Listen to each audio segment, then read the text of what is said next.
Hi, my name's Paul, and I'm the pastor of Livingstone's Church, and I want to talk a little bit about the text that we're going to be looking at this coming Sunday, which is December 4.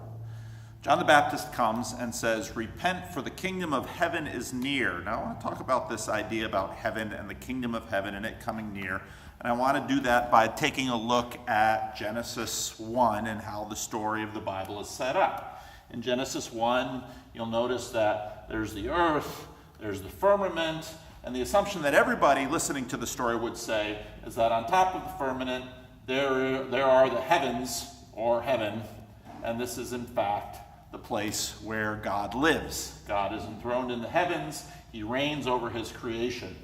And the man and the woman are in a garden. Now, they're not in a field.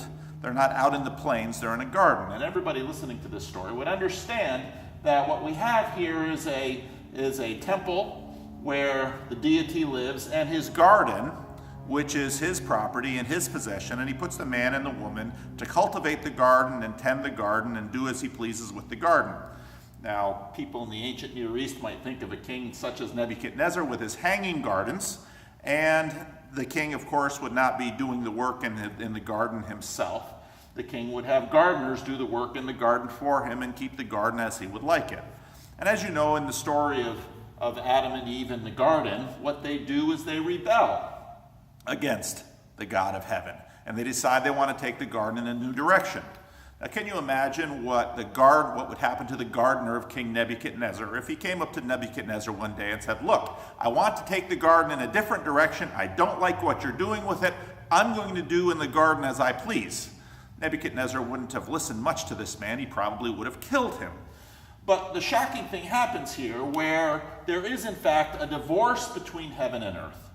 And this divorce between heaven and earth is what the Bible talks about. And the man and the woman are exiled from the garden. In a sense, they go out to the field. The ground is cursed. The womb is cursed.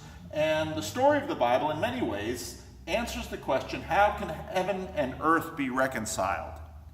Now, John the Baptist comes into the story in Matthew chapter 3 and announces, "Repent, for the kingdom of heaven is near." What does that mean? It means that God is going to take his possession back. And if you lived in this time, if you understood kingdoms in this time and governments in this time, this would produce a fair amount of panic amongst those who were rebels in the garden. Now, John the Baptist obviously is setting up Jesus, and the coming of the kingdom comes with Jesus, if you read the Gospel of John, coming down from heaven, the man from heaven. And then the shape of that kingdom coming is very surprising. And so we're going to talk about that on Sunday, but I want us to have kind of this picture, because when we hear all of this talk about the kingdom of heaven, we are talking about the reconciliation of heaven and earth and the end of the rebellion of earth that has in fact caused so much injustice, so much suffering, so much pain, death, dying, and all of this. If you have any questions, leave them in the comment section, and hopefully, I will pick this up on Sunday for sure, and I might do another video or two during the week. Thanks for watching.